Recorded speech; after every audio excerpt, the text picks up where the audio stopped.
आपले आई-वडील असतील किंवा आजूबाजूची काही नाती असतील, की जी गेली कित्येक वर्ष मस्त सुरू आहे त्यांचं. पण हे कशामुळे टिकून आहेत ही नाती कधी विचार केलाय का?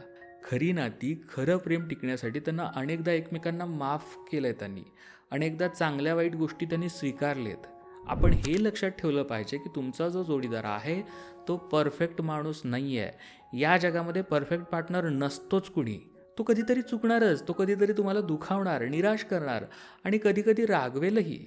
पण खरी गोष्ट ही आहे, या सगळ्या गोष्टी होऊनही तुम्ही त्या माणसाबरोबर राहण्यासाठी तयार आहात का? तुम्ही त्या अप्स अँड डाऊनला एकत्र फेस करण्यासाठी तयार आहात का?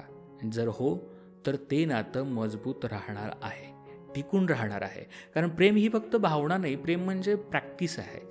रोजच्या छोट्या छोट्या गोष्टींवर अवलंबून असतं एकमेकांसोबत प्रेमळ राहणं, एकमेकांना ऐकून घेणं, समजून घेणं आणि एकत्र राहण्यासाठी प्रयत्न करणं. प्रेम म्हणजे तेव्हाही सोबत राहणं जेव्हा सगळं अवघड वाटतं, जेव्हा गैरसमज होतात, तेव्हाही एकमेकांच्या जवळ येणं. प्रेम ही फक्त दाखवण्याची गोष्ट नाही, ती करण्याची गोष्ट आहे.